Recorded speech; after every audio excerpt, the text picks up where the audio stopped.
Meantime, the Food and Drug Administration has approved new COVID-19 vaccines for some, but not everyone this fall. Now, the move has triggered a response from officials at the American Academy of Pediatrics, calling the agency's decision deeply troubling. Fox News' Chris DeMeo reports on the latest.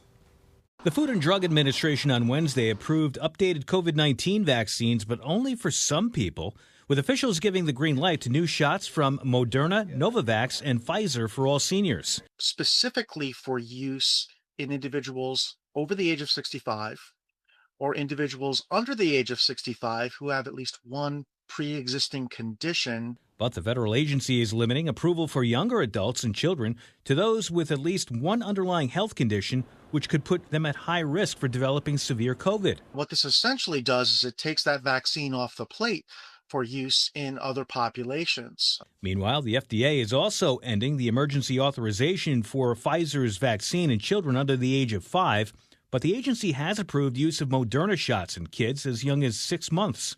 Still, Moderna's Spikevax vaccine has only been approved for kids with at least one serious health issue. The Pfizer vaccine and the Moderna vaccine are very similar in many ways. On Wednesday, Health and Human Services Secretary Robert F. Kennedy Jr. posted to X, writing in part, quote, "These vaccines are available for all patients who choose them after consulting with their doctors." But some critics argue it puts additional hurdles in place for otherwise healthy individuals to get the vaccine. This makes things much more complicated, and when things get complicated, we see vaccine uptake go down. Following the FDA's approval, the Centers for Disease Control and Prevention Vaccine Advisory Panel must now meet to make its recommendations on who should be able to get the shots. And that may be even more restrictive than what the FDA has said. Chris DeMeo, Fox News.